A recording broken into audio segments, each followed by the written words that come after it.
There is a scene in a whole song in which Bing Crosby and Danny Kaye sing about how sad it is that they can't do blackface numbers anymore. So there are a lot of films like this. This is the only one that features a scene where the blackface is not so much a part of a performance, but is instead at the climactic moment of the film. So what's going on? What are we looking at here? Remember, we're supposed to look for things that don't make sense. This doesn't make sense. What are we looking at in this scene? It seems symbolic somehow, but I was trying to figure out exactly. Yeah, what exactly is going on, right? Yeah. We have to acknowledge, first of all, that this is not okay, right? It is not acceptable what he does here. There's a reason this film isn't watched on rerun Turner Classic Movies. It has an outrageously unacceptable scene in it, and it was not acceptable at the time. It is not acceptable now for him to be in the scene.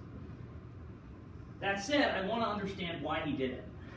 I want to try to figure out what he was trying to get at here. Why appear in blackface in the scene in which he has to make up his mind about who he's going to be, what he's going to do? If he performs, he wears the blackface. If he goes back to the synagogue, he's not going to be. Right. And so he puts on the blackface. His mother says to him, I don't see Jakey, I see Jakey's shadow, which is simultaneously very racist, and also she's saying, like, you're someone else, right? You're being someone you're not really. You should be yourself. So that's part of it. What else is he doing here? Oh, he's pissing off the Afro-American community. That I know. So that was the effect of this scene, right? African Americans were not happy with blackface. What's interesting is I don't think that's what Jolson thought he was doing.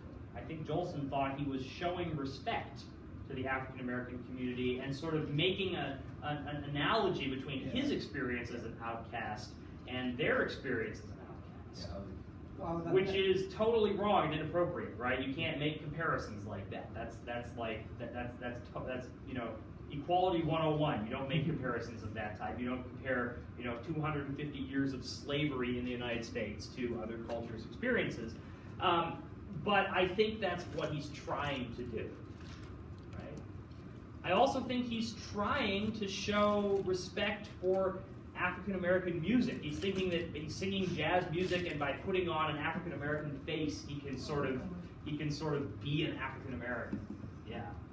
Even though blackface is incredibly offensive, I think he wasn't trying to do it, like you said, to do that. He wanted to represent black people. He didn't want to, which is, I guess, what it was. But yeah, it's horrible. Yeah, and actually, my take is that this makes it worse.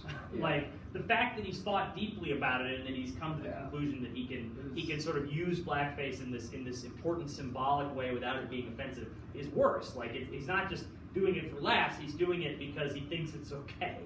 I think it was just meant as a generalized kind of minority representation of America and how struggles are similar between them. There was a better way to go down. Yeah, no, I mean it's horrifying and also interesting, like why he makes these choices, what it says about his understanding of racism and racial inequality, that he is comfortable making these choices, and that he thinks other people will be comfortable with it too. What it says about America.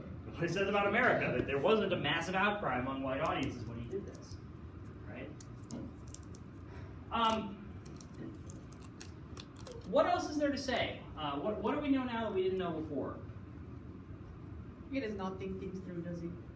That he does think things through and then comes up with sort of wrong interpretations, right?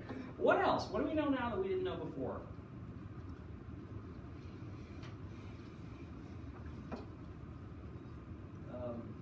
America, during that time, I guess, was kind of in the process of getting rid of a lot of family traditions and moving on to more individualistic values. Yeah. And minorities were a big part of that, and that they were a big push. Yeah, you see the sort of birth of modern culture in this film, with all of its positives and negatives, right? The way that it tears families apart, the way that it empowers younger people to have more individualism and more choice, the way that it still contains elements of racial inequality that are brought over from the older system. It's all there. It's all there in this film. Any other thoughts on this? All right, go ahead. Well, his relationship with his mom was strange. His relationship with his mom was very, very pre-American cool, right? This is the way it was considered to just be a sort of close relationship. Today we look at it and it's kind of creepy. And that's a result of that shift in culture, right? We just don't think that level of emotion between a son and a mother is acceptable. Actually, thinking of, now that you mentioned that, does it seem like men are supposed to have more distant relationships in general today? Right. Eh. And even his father, who was very sort of angry and forbidding, like his father does not have a distant relationship from him at all. His father is very emotionally connected to him. You see his father crying a couple of times in the film, like his father is you know, very masculine in a very sort of 19th century way. Yeah. Yeah, like you said, it kind of does come with downsides, modern culture, in that I think there is a bit of a distance between family members more now than there was then. Right, and he doesn't, you know, he doesn't. His life does not end tragically like Rose Cohen's does, right? But there's still a price to pay here. You know, he reconciles with his father sort of on his father's deathbed. Like the reconciliation involves his father hearing him sing, forgiving him, and then dying without them actually talking about it. Right? It's not a very sort of satisfying reconciliation in many ways. All right, good discussion. Let's take a 5-minute break. We'll come back. We'll talk about the Great Depression.